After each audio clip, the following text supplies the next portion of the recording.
آرام کا وقت آیا، سونے کا وقت آیا، تو اس میزبان نے اس مہمان سے یوں کہا کہ اللہ کے بندے تو یہ بتا جا کہاں رہا ہے؟ تو اس مہمان نے اس میزبان سے بتایا، کیا بتاؤں، میرے پیٹ میں گڑبڑ چل رہی ہے، بد ہضمی کی شکایت رہتی ہے، ہاضمہ صحیح نہیں ہوتا، لہذا میں قریب میں گاؤں میں حکیم جی کے پاس جا رہا ہوں پیٹ کا علاج کرانے کے لیے۔ تو اس میزبان نے اس مہمان سے یوں کہا کہ اللہ کے بندے جب تو اپنے پیٹ کا علاج کرا کے واپس آوے تو خدا کے واسطے میرے گھر مت آئیے، اس لیے کہ جب تو پیٹ کی گڑبڑ میں تیرا کھا گیا تو جب تیرا پیٹ کا ہاضمہ درست ہو جائے گا، علاج ہو کے ٹھیک ہو جائے گا،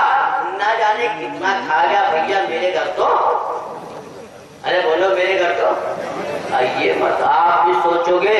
مولانا قاری عبدالرؤوف صاحب نے 1 گھنٹہ تلاوت میں لے لیا اور یہ بیٹھا امانت اللہ ثانی نہ جانے کتنا وقت لے گا، اس کے بعد اور عالم چلو بھیا ہم تو چل کے آرام کریں گے، جلسہ ہم نے اب تک سن لیا، بہت ہو گئی۔ تو میں نے آپ سے بتایا میں بھی جاگا ہوا تھکا ہوا بیماری کے عالم میں آپ کے سامنے بیٹھا ہوں، لہذا زیادہ وقت نہیں، میں نے قرآن عظیم کے تعلق سے ایک حدیث پاک کا سہارا لیا ہے، اور جلسے کا نظام تو میں نے سنبل میں صرف 1 مرتبہ آ کر نئی سرائے میں مدرسہ حمایت الاسلام میں وہاں کا نظام دیکھا، واہ طبیعت واہ ہو گئی، اور اس کی مثال میں نے ایک جگہ نہیں بارہا بتایا کہ جلسہ کرانے کا اگر سلیقہ کسی کو سیکھنا ہو تو وہ حمایت الاسلام کے محترم حضرت مولانا مسلم صاحب کی خدمت میں پہنچے اور ان سے پوچھے حضرت جلسے کے آداب کیا ہیں؟ آپ کو پتہ چلے گا، جلسہ بھی ہو جائے گا، لوگوں کے چہرے پہ بشاشت نہیں جائے گی، مقررین کے چہرے پر سلوٹ نہیں پڑے گی، دل آزاری نہیں ہوگی۔ میرے پیاروں، جلسے کے بھی آداب ہیں، مقررین کے بھی آداب ہیں، سامعین کے بھی آداب ہیں، ان کی بھی رعایتیں ہیں۔ میں نے ساری رعایتوں کا لحاظ رکھتے ہوئے نبی کریم صلی اللہ علیہ وسلم کی ایک حدیث پاک کا سہارا لیا۔ آپ کے اس مدرسے نے ایک عظیم کارنامہ انجام دیا، قرآن حافظ تیار کر کے آپ کی خدمت میں پیش کرنے والا ہے، جس کے سر پر اکابرین کے ہاتھوں سے دستار رکھی جائے گی، وہ دستار اس حافظ قرآن کا تاج ہوگا۔ ابھی آپ کے سامنے منظر دیکھنے میں آئے گا۔ میں نے اسی کلام اللہ کی ایک حدیث نبی پاک صلی اللہ علیہ وسلم کی پڑھی، جس میں کائنات کے آقا سچوں کے سچے محمد رسول اللہ صلی اللہ علیہ وسلم نے ارشاد فرمایا، خیرکم من تعلم القرآن وعلمہ، تم میں سب سے بہترین انسان وہ ہے جو قرآن عظیم کو سیکھے اور دوسروں کو سکھائے۔